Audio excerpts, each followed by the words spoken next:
Baik, jadi di sini saya akan mempresentasikan materi alkohol yang bereaksi menjadi obat. Jadi di sini saya memilih obat parasetamol. Jadi di sini bisa kita lihat, apakah gambarnya sudah terlihat? Sudah. Sudah. Baik, jadi di sini terdapat P-aminofenol yang ditambahkan dengan anhidrida asetat, lalu menghasilkan parasetamol dan juga asam asetat. Jadi parasetamol merupakan obat analgesik dan antipiretik yang struktur kimianya mengandung gugus alkohol. Jadi, struktur kimia parasetamol itu C8H9NO2. Parasetamol mengandung gugus hidroksil atau OH yang merupakan gugus fungsional dari alkohol. Gugus OH inilah yang memberikan sifat reaktif pada parasetamol melalui reaksi-reaksi kimia seperti esterifikasi gugus OH bereaksi dengan asam karboksilat membentuk ester dan air. Contohnya itu reaksi parasetamol dengan asam asetat membentuk parasetamol asetat atau ester dan air.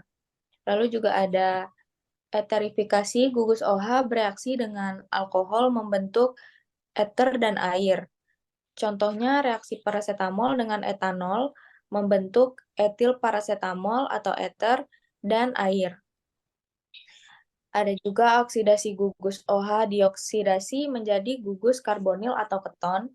Contohnya parasetamol dioksidasi menjadi N-asetil P-benzokinonim. Lalu ada halogenasi, gugus OH disubstitusi oleh atom halogen seperti fluor dan klorin. Yang terakhir ada dekarboksilasi, pelepasan gugus karboksilat dari gugus karboksilat. Jadi, gugus OH ini memberikan sifat reaktif pada parasetamol yang memungkinkan terbentuknya senyawa turunan melalui berbagai reaksi kimia alkohol. Jadi, apakah ada yang ingin bertanya? Saya ingin bertanya kepada Reza, Baik. mengapa asam asetat anhidrida dipilih sebagai reagen dalam pembuatan parasetamol dan bagaimana mekanisme reaksi yang terjadi antara P-aminofenol dan asetat anhidrida? Baik, saya akan menjawab pertanyaan Naifa. Jadi, asetat anhidrida ini dipilih sebagai reagen dalam pembuatan parasetamol itu karena beberapa alasan.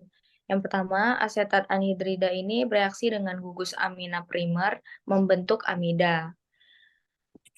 Jadi, parasetamol mengandung gugus fungsi amida. Lalu yang kedua, ada asetat anhidrida ini mudah bereaksi dengan nukleofil dan membentuk produk stabil. Ketiga, Rida mudah diperoleh dan harganya itu relatif murah. Lalu hasil reaksi asetat anhidrida dengan amina adalah amida dan asam asetat yang relatif tidak beracun. Untuk mekanisme reaksi antara P-aminofenol dan asam asetat anhidrida ini pertama dimulai dengan protonasi gugus amina pada P-aminofenol oleh asam asetat yang terbentuk. Jadi ini meningkatkan keelektrofilan atom C karbonil pada asetat anhidrida. Lalu kemudian gugus amina yang terprotonasi menyerang atom C karbonil asetat anhidrida membentuk ikatan CN. Lalu ikatan CO karbonil asetat anhidrida putus melepaskan gugus asetat atau COC pada gugus amina dipulihkan kembali sehingga terbentuk parasetamol. Jadi mekanismenya adalah adisi eliminasi nukleofilik pada gugus karbonil asetat anhidrida oleh gugus amina. Jadi hasil akhirnya akan membentuk parasetamol. Terima kasih kepada Reza sudah menjawab pertanyaan saya. Lalu apakah ada yang ingin bertanya kembali? Saya ingin bertanya kepada Raiza, mengapa reaksi kimia tersebut tidak menghasilkan efek samping berbahaya bagi tubuh? Dan apa saja upaya yang dilakukan untuk memastikan kemurnian obat tersebut? Baik, saya akan menjawab pertanyaan Katru. Jadi, beberapa alasan mengapa reaksi kimia alkohol tersebut umumnya tidak berbahaya itu karena bahan dasar alkohol yang digunakan umumnya itu telah dimurnikan dan dilewatkan standar keamanannya. Lalu juga reaksi kimia diusahakan berlangsung sempurna sehingga tidak ada reaktan berlebih atau produk sampingan yang berbahaya. Lalu juga produk reaksi diformulasi secara khusus dalam bentuk obat dengan dosis yang aman untuk manusia. Dan sebelum diedarkan itu juga obat wajib melalui berbagai pengujian preklinis dan klinis untuk memastikan keamanannya. Untuk upaya memastikan kemurnian dan mutu itu ada beberapa cara.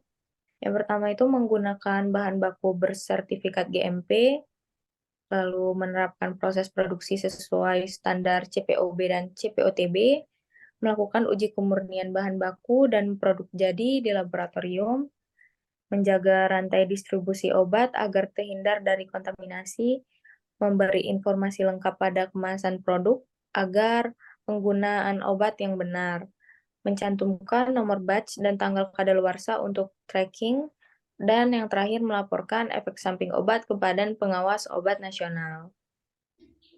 Apakah cukup jelas? Terima kasih Raiza, jawabannya cukup jelas. Baiklah.